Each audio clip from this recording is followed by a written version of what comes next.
Well, when I was young, I was maybe 3 or 4, my mom, I'm sure she was driving drunk home, and my brother and I were in the car, and I was always in the front seat, and I would look up, and the lights would touch the car, and every street light, the next light would touch the car until we were home.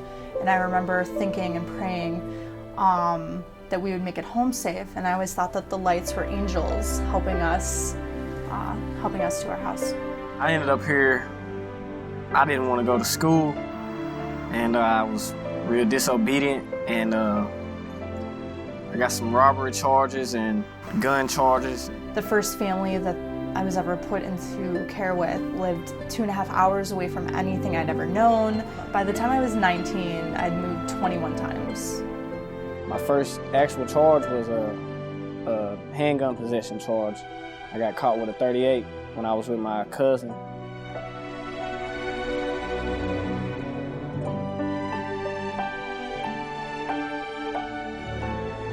My parents, as far back as I can remember, were never together.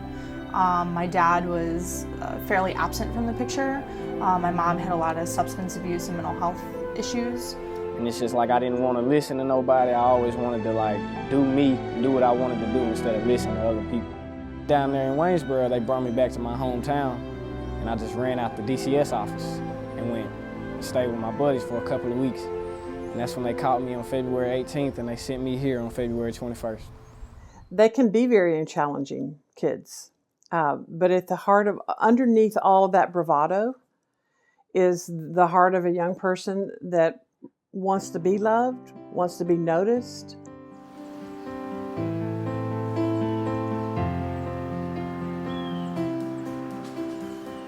The staff here, they're great at, when you need somebody to talk to, and you feel like snapping off or whatever, they'll tell you what you need to do and what you don't need to do.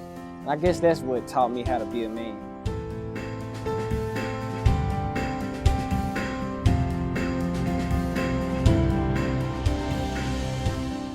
One of the biggest things that you worry about when you're a former foster kid is money. You don't know, you live paycheck to paycheck almost. You're not educated yet, so you're not making those higher salaries. And Opportunity Passport helped with budgeting, helped with financing. They open a checking and savings account for you, and then they pay you to attend some of their classes. So if you are missing work, or if you are, you have to reschedule or whatever, it kind of compensates for that time.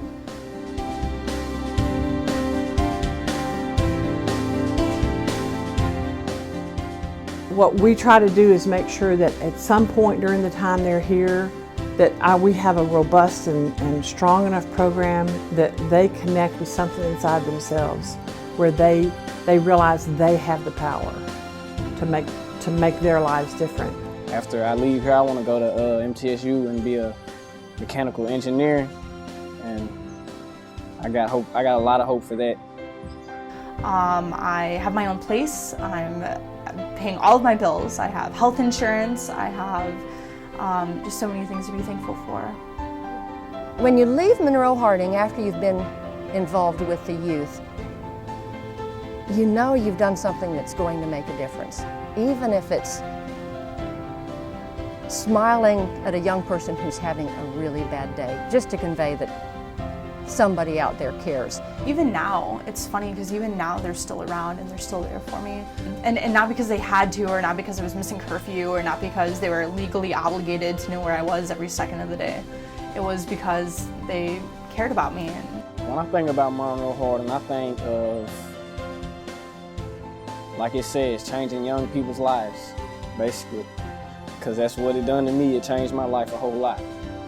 And it made my life 10 times better. I feel better on the inside and everything now.